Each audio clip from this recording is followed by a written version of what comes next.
ఈరోజు సమాజంలో మహిళలు అనేటువంటి దివ్యాంగుల మహిళలు ఎన్నో సమస్యలు ఎదుర్కొంటున్నారు.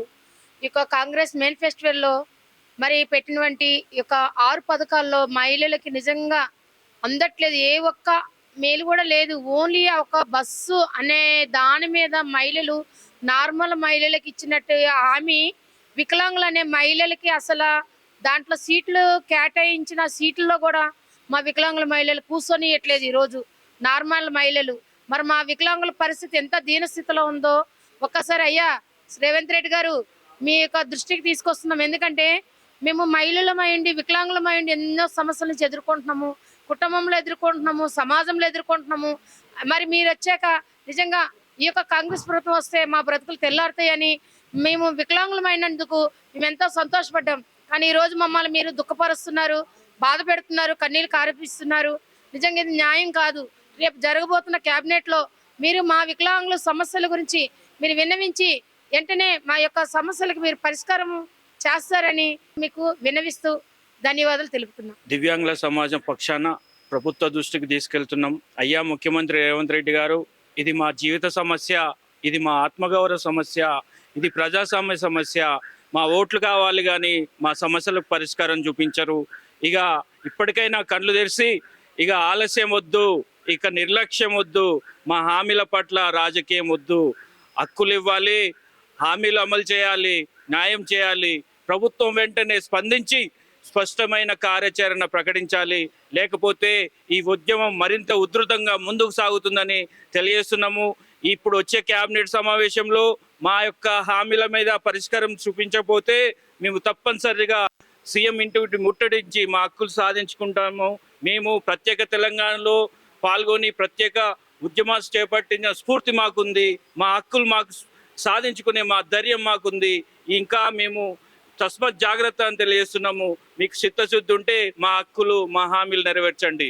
కేంద్ర రాష్ట్ర ప్రభుత్వాలకు దివ్యాంగుల పక్షాన 2016 చట్టం ఇప్పటి వరకు కనీసం ఆఫీసర్లకు కూడా అంటే అమలు కాబోయే నిర్ణయాలేంది, అందులో విధి విధానాలేంది, ఇంకా ఆఫీసర్స్కు ఐఏఎస్ ఆఫీసర్స్ కూడా తెలియకపోతున్నాయి.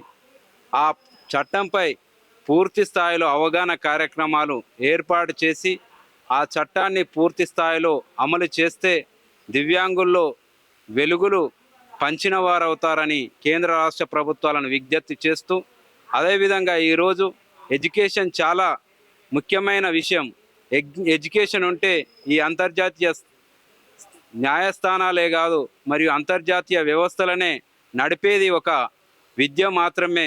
విద్యలో ఎంతోమంది విద్యార్థులుగా దివ్యాంగ సోదరులు ఉన్నత చదువులు చదివి కూడా మరియు ఈరోజు ఖాళీగా ఉంటున్నారంటే మీ యొక్క ప్రభుత్వ పనితీరే. దాన్ని దృష్టిలో ఉంచుకొని వెంటనే దివ్యాంగులకు రావాల్సిన వాటా మొత్తం మీరందరూ పూర్తి స్థాయిలో ఇచ్చి మరియు పూర్తి స్థాయిలో అమలు చేసినప్పుడే, అది చట్ట రూపంలో దాల్చినప్పుడే మరియు వాళ్లకు నిజమైన హక్కులు అందించిన వారు అవుతారు. మరియు హక్కులు ఆత్మగౌరవం అనేది ప్రతి వ్యక్తికి ఉంటుంది.